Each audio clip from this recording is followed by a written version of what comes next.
Welcome to Lit Happens, Saskatchewan's showcase of the literary talent of the province. We're at on location at Unreal City on 2nd Avenue in Saskatoon, and there is a great vibe in the room today.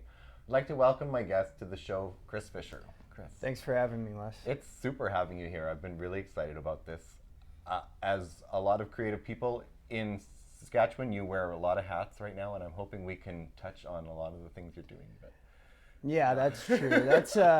That's a mild way of putting it. Like I pretty much have my hands in all different kinds of things: writing, directing, even video game design. Nice. A lot of things: graphic design, costume making, props, anything creative. I pretty much am all about. So. Yeah, I think it's amazing. I think that's why I wanted to showcase your talents so much on here, because there's just a lot of talent to get out to the world. First, maybe you could talk to us a little bit about the writing. The writing. Yeah. Well, I come from a screenwriting background Yeah. originally, and actually, it's ironic that I got into writing because I come from a language-based learning disability originally, Wow. growing up. So writing was always a little bit of a tough thing, but I really wanted to tell stories. So when I got into it, I really devoted myself into improving upon that, and I got into screenwriting. So I would write little short films and things like that, and then eventually, like some of the ideas that didn't, pan out in production, I would kind of restructure and form short stories and get out there. And actually, just recently, I had a video game that was released that I collaborated on the original story. Like the original story was mine, and that was the Dark Blood Chronicles. Nice. So that was where I came from, and right now I'm currently working on a short story compilation. So that should hopefully be released later sometime this year. Oh, good. Then we can get you on again. Now tell us about you're also a visual artist. You do a lot of sketch art, and you post it on Facebook, and I'm always quite wowed by it. Can you just tell us a little bit about that? Yeah, I've done a few comic books and Yeah. stuff like that. A few things released in the States, like little anthology pieces and things like that. And actually, I didn't do the art, but I am writing my own kind of graphic novel coming out hopefully in September. But Sweet. that I had too much hats, so I had too many hats, so I couldn't produce the art on that one. So I said, I'm going to focus on the writing of this and really fine tune this story, as opposed to just having it be a complete mess and having my hand, completely all over it. So as long as I got that story down, I'm all good with that. So. Nice. And now, one thing I really wanted to stress today is you also do costume design and costume making, which I'm fascinated by. I was with you at the Sask Entertainment Expo last fall, and I was watching you wow the crowd with your Iron Man costume. I was blown away by it. A lot of people were just blown away by what an incredible costume it was. Tell us a little bit about that aspect of your career. Well, that's actually very interesting because I have always been into that, and it's just up until recently where I found out that there was a whole community of people who do cosplay kind of things. So I was kind of like, wow, this is kind of interesting. And I have a nephew who's really into Iron Man, so I figured, why don't I make the greatest birthday ever? Just build an Iron Man suit. So there were a lot of days where I was like, why am I doing this? Why am I going to finish this? And then I just aimed for that one day, and he was completely blown away when he saw it. And then after that, I just thought, well, why don't I share it with other people, and show them what this costume, because it's just this full Iron Man suit just kind of like standing there, so might as well just get out and get some wear on it a little bit. It's funny, I painted it originally to make it look like it was battle damage, but now it's actually gathering real battle damage. Real battle damage. How many hours did you put into that suit?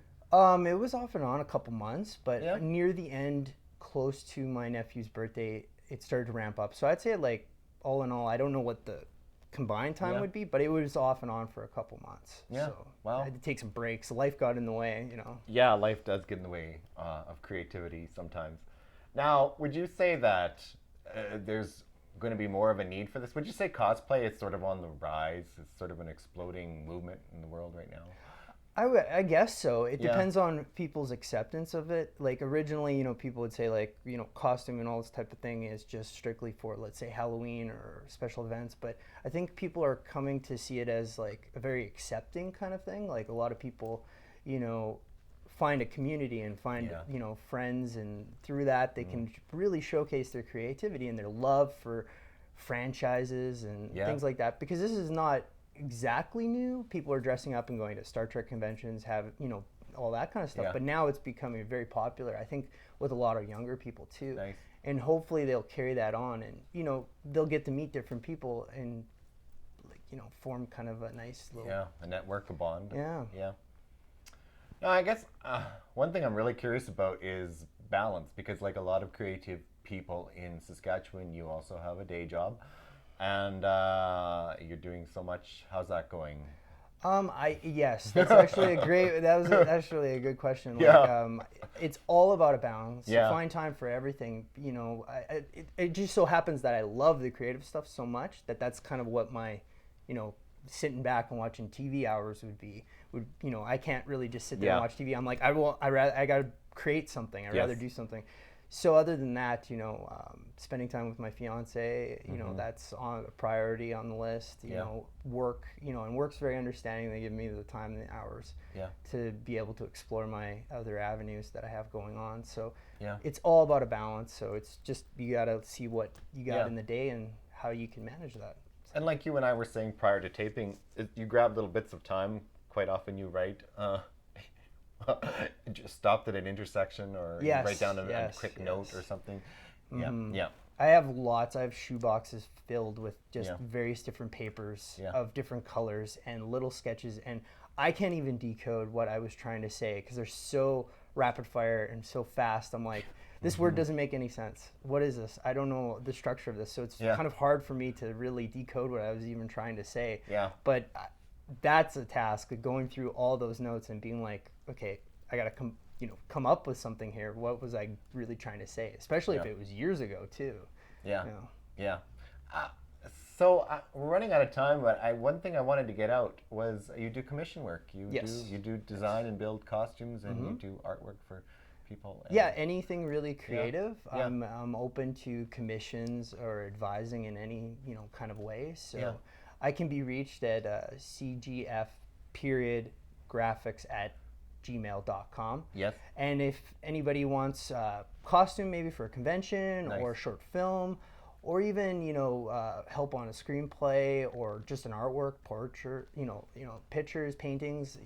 I'm trained in traditional art too at the University of Saskatchewan. So I have a lot of tools in my toolbox that I'm just always willing to get out there and meet other creative people and help them. Yes. So. And you're very good at what you do, I have to say. Well, thanks. Yeah. And so it's good to hear. Yeah. And before we go, I just want to say Facebook. You're very approachable on Facebook. Yes. Like a lot of us. And that's under Chris Fischer, and Fischer spelled Fischer. Nice. So there's a C in there. Yes. So if you want to check me out on Facebook, I post, I post all my stuff. I try to do it on a daily basis to make it interesting. Well, your postings are brilliant. They're not just everyday kind of silly postings. They're brilliant posts, and they advertise what you do, and you're a great person to follow on social media. And also a newsfeed too. Yeah. If I gather something that interests me, I post it on there too. So it's kind of cool. Yeah. I like that. Yeah. Well, I know we're out of time, but I just want to say thanks for coming out to Unreal City today to be with us, and you took time from your busy world. And well, thanks for having me. Great. It was a pleasure. It was a pleasure. That's all the time we have today for Lit Happens. If you enjoyed today's segment, you can see previous episodes on the Shaw TV website or on my website, westfunk.ca. And you can connect with us online on Facebook, YouTube, and Twitter. So I will see you next time on Lit Happens.